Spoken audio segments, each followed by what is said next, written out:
ونسلم على رسوله الكريم اما بعد فاعوذ باللہ من الشیطان الرجیم بسم اللہ الرحمن الرحیم اذا متنا وكنا ترابا وعظاما أئنا لمبعوثون صدق اللہ العظیم مولاي صلی وسلم دائما ابدا علی حبیبک خیر الخلق کلہم۔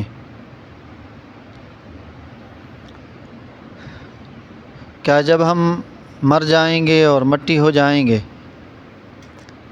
اور ہڈیاں چمکیں گی تو کیا ہمیں پھر زندہ کیا جائے گا؟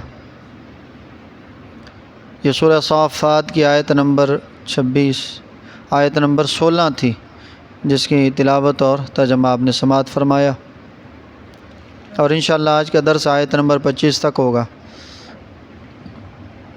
کفار نے نبی پاک صلی اللہ علیہ وسلم سے یہ سوال کیا کہ آپ مرنے کے بعد دوبارہ زندہ کیے جانے کے عقیدے پہ عمل کا حکم دیتے ہیں، تو کیا جب ہم مر جائیں گے اور مٹی ہو جائیں گے اور صرف ہڈیاں رہ جائیں گی تو کیا ہمیں پھر زندہ کر کے اٹھایا جائے گا؟ اب آباؤنا الاولون، اور کیا ہمارے پہلے باپ داداؤں کو بھی اٹھایا جائے گا؟ قل نعم وانتم داخرون، اے حبیب صلی اللہ علیہ وسلم فرما دیجیے ہاں، اور اس وقت تم ذلیل کیے جاؤ گے۔ اللہ تعالیٰ نے جواب میں کفار و مشرکین سے فرمایا کہ تمہارا یہ اعتراض کہ تمہارے مرنے کے بعد تمہارا اٹھانا، اور پھر مزید کہ ہمارے باپ دادا جو ہم سے سالہ سال پہلے اس دنیا سے جا چکے ہیں، ان کی خاک بھی خاک ہو چکی ہے، نام و نشان مٹ چکا ہے، تو کیا ان کو بھی اٹھایا جائے گا؟ تو اللہ تعالیٰ نے فرمایا ہاں، اور پھر کفار کو ذلیل کر کے اٹھایا جائے گا۔ فَإِنَّمَا هِيَ زَجْرَةٌ وَاحِدَةٌ فَإِذَا هُمْ يَنظُرُونَ، اور پھر ان پر ایک چیخ آئے گی تو بس وہ اسے دیکھ رہے ہوں گے۔ وَقَالُوا يَا وَيْلَنَا هَذَا يَوْمُ الدِّينِ، اور کفار کہیں گے کہ ہمارے لیے ہلاکت ہے، یہ تو جزا کا دن ہے۔ هَذَا يَوْمُ الْفَصْلِ الَّذِي كُنْتُمْ بِهِ تُكَذِّبُونَ، یہ وہ فیصلے کا دن ہے کہ جس کو تم جھٹلاتے تھے۔ اللہ تعالیٰ نے قیامت کے دن کو قرآن مجید میں مختلف ناموں سے یاد فرمایا، کہیں اسے یوم الفصل فرمایا، کہیں یوم الدین فرمایا، اور کہیں زجرۃ واحدہ، کہیں یوم عظیم فرمایا، کہیں یوم کبیر، اور کہیں عذاب کبیر۔ تو یہ جو ہے قیامت کی مختلف کیفیات ہیں، مختلف حالات کے پیش نظر اللہ تعالیٰ نے مختلف ناموں سے قیامت کو یاد فرمایا۔ تو یہاں یوم الدین اور یوم الفصل کے نام سے ذکر فرمایا کہ وہ مخلوق کے درمیان فیصلے کا دن ہے۔ احشر الذین ظلموا وازواجہم وما کانوا یعبدون، اور فرشتوں کو حکم ہوگا کہ ان ظالموں کو جمع کرو، اور جو ان ظالموں کے ساتھ تھے ان کے ساتھی انہیں بھی جمع کرو جن کی وہ عبادت کرتے تھے۔ من دون اللہ فاہدوہم الی صراط الجحیم، کہ اللہ کے علاوہ جن بتوں کی وہ عبادت کرتے تھے، اب ان بتوں کو بھی اور ان کے پجاریوں کو بھی جہنم کی راہ دکھاؤ۔ وقفوہم انہم مسئولون، پھر جہنم کی طرف جاتے ہوئے انہیں روکو اور ان سے سوال کرو، اور ان سے پوچھو ما لکم لا تناصرون، تمہیں کیا ہو گیا ہے کہ تم اب ایک دوسرے کی مدد ہی نہیں کرتے؟ تو جب کفار اور مشرکین کو جہنم کی طرف بھیجا جائے گا تو جہنم تو عذاب ہے ہی، لیکن ساتھ میں ذلت بھی ہوگی ان کے لیے۔ اور سورہ زمر میں اللہ تعالیٰ نے کفار کی ذلت کا ذکر فرماتے ہوئے ارشاد فرمایا وسیق الذین کفروا الی جہنم زمرا، اور کافروں کو ہانکا جائے گا جہنم کی طرف گروہ در گروہ۔ ہانکا جائے گا جس طرح جانوروں کو ہانکا جاتا ہے، جانوروں کو چلایا جاتا ہے۔ حتیٰ اذا جاؤوہا فتحت ابوابہا، حتیٰ کہ جب وہ جہنم کے قریب پہنچ جائیں گے تو ان کے لیے جہنم کے دروازے کھولے جائیں گے۔ وقال لهم خزنتها، اور دروغہ جہنم ان سے کہے گا الم یاتکم رسل منکم یتلون علیکم آیات ربکم، کیا تمہارے پاس تمہارے رب کے رسول تشریف نہیں لائے جو تم پر تمہارے رب کی آیات کو تلاوت فرماتے؟ وَيُنذِرُونَكُمْ لِقَاءَ يَوْمِكُمْ هَذَا، اور تمہیں اس دن کی ملاقات سے ڈراتے۔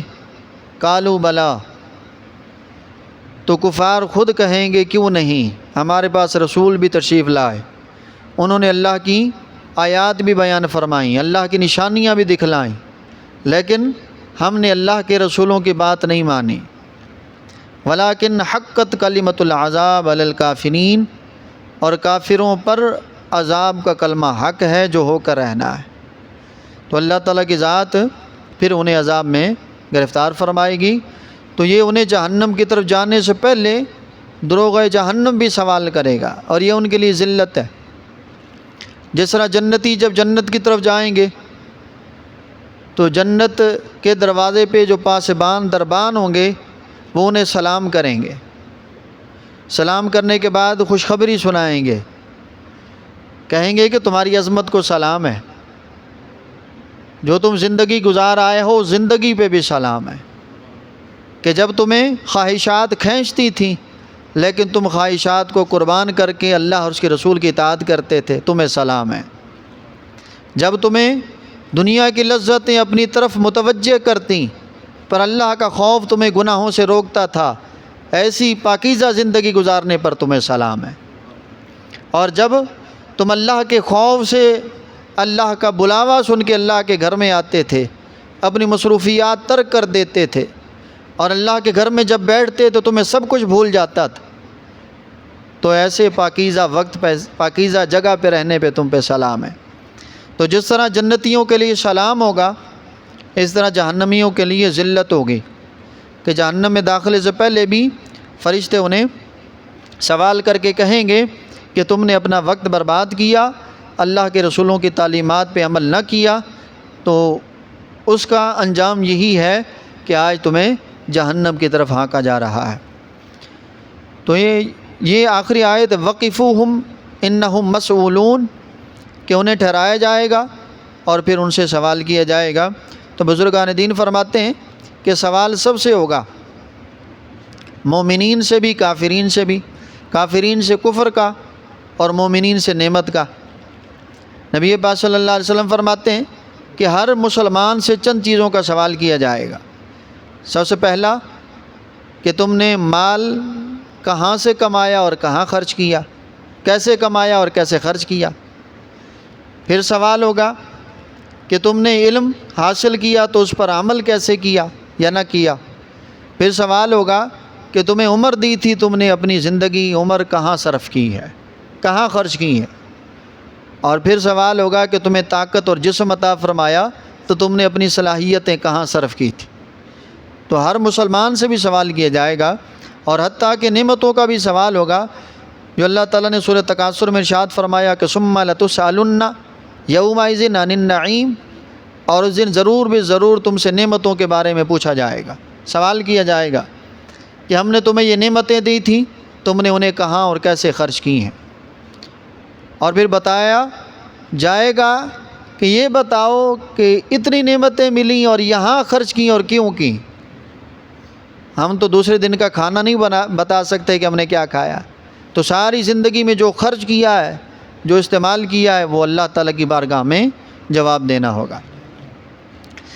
اور یہ جواب ان کے لیے آسان ہوگا جن کے لیے اللہ تعالیٰ کی ذات چاہے گی، اللہ تعالیٰ کی ذات جن پر کرم فرمائے گی۔ تو آخری آیت میں فرمایا گیا کہ کفار کو توبیخاً کہا جائے گا ما لکم لا تناصرون، کہ تمہیں کیا ہو گیا ہے کہ تم ایک دوسرے کی مدد ہی نہیں کرتے۔ دنیا میں تم کہتے تھے کہ ایک دوسرے کی مدد کریں گے۔ ولید بن مغیرہ کفار سے کہتا تھا کہ تم کفر کرو، اگر تمہارے کفر کی وجہ سے آخرت میں تم پہ کوئی عذاب ہوا، کوئی گناہ ہوا، تو تم وہ گناہ مجھ پہ ڈال دینا، تو تمہارے گناہوں کا بوجھ میں اٹھاؤں گا۔ اللہ تعالیٰ نے پھر قرآن مجید کی آیت نازل فرما کے ارشاد فرمایا کہ لا تزر وازرۃ وزر اخری، فرمایا کوئی جان کسی دوسری جان کے گناہوں کا بوجھ نہیں اٹھائے گی، گناہوں کا بوجھ ہر ایک نے اپنا اپنا اٹھانا ہے۔ تو یہ جو کہہ رہا ہے کہ کل کفر کا بوجھ میں اٹھاؤں گا، یہ جھوٹ بول رہا ہے، اور کوئی بھی کسی کے کفر کا بوجھ ہرگز نہیں اٹھا سکتا۔ تو دوستو، اللہ تعالیٰ کی بارگاہ میں ہر چیز کا حساب دینا ہے، ہر چیز کا سوال ہوگا۔ اور حتیٰ کہ نبی پاک صلی اللہ علیہ وسلم نے ایک دن حضرت مولا علی رضی اللہ تعالیٰ عنہ کو ایک درہم دیا، فرمایا اسے بازار میں خرچ کر کے آؤ۔ جب خرچ کر کے آئے تو آپ نے فرمایا کہ اس گرم جگہ پہ کھڑے ہو کے بتاؤ کہ یہ درہم کیسے اور کہاں خرچ کیا۔ آپ کھڑے ہوئے، ایک درہم تھا، جلدی بتا دیا حضور میں نے اس سے فلاں چیز خریدی ہے۔ تو آپ صلی اللہ علیہ وسلم نے فرمایا اسی طرح زمین حشر کے دن تانبے کی ہوگی، اور پھر سورج سوا نیزے کے ہوگا، اور جو تم روٹی پکانے کے لیے توا آگ پہ رکھتے ہو اس سے زیادہ زمین گرم ہوگی، اور اس پہ کھڑے ہو کر پھر تمہیں حساب دینا ہوگا کہ اللہ نے جو رزق دیا تھا تم نے کہاں اور کیسے خرچ کیا ہے۔ اس کی ساری تفصیل اللہ تعالیٰ کی ذات کو بتاؤ، تو پھر اللہ تعالیٰ کی بارگاہ میں جواب دینا ہوگا۔ اس لیے بزرگان دین جب مال آتا تو اسے فوراً اللہ کے راستے میں صدقہ کر دیتے، کیونکہ صدقے کا حساب نہیں ہے، صدقے کا اجر ہے، خرچ کرنے کا اجر ہے، لیکن اپنے اوپر، اپنی ذات پہ، اپنے اہل پہ جو خرچ کرنا ہے اس کا اللہ تعالیٰ کی بارگاہ میں ہم نے حساب دینا ہے کہ کیوں اور کہاں اور کیسے ہم نے خرچ کیا ہے۔ تو اللہ تعالیٰ کی بارگاہ میں حساب بڑا مشکل ہے۔ اس لیے کسی بزرگ نے فرمایا تھا کہ عدل کریں تے تھر تھر کمبن اونچیاں شانہ والے، فضل کریں تے بخشے جاون میں ورگے منہ کالے۔ فرمایا کہ اگر عدل اور انصاف اور حساب پہ آ جائے تو بڑی بڑی شانوں والے کانپتے ہیں، اور پروردگار تیرے عدل سے ڈرتے ہیں، تیرے فضل کا سوال کرتے ہیں، تیری رحمت کے بھکاری ہیں، اپنی رحمت اور اپنے فضل کا صدقہ معاف فرما دے، اور ہم حساب کے قابل نہیں، بغیر حساب کے ہم پہ کرم فرما دے۔ تو اللہ تعالیٰ کی ذات بابرکات اپنے حبیبی کا صدقہ ہم پہ کرم فرمائے۔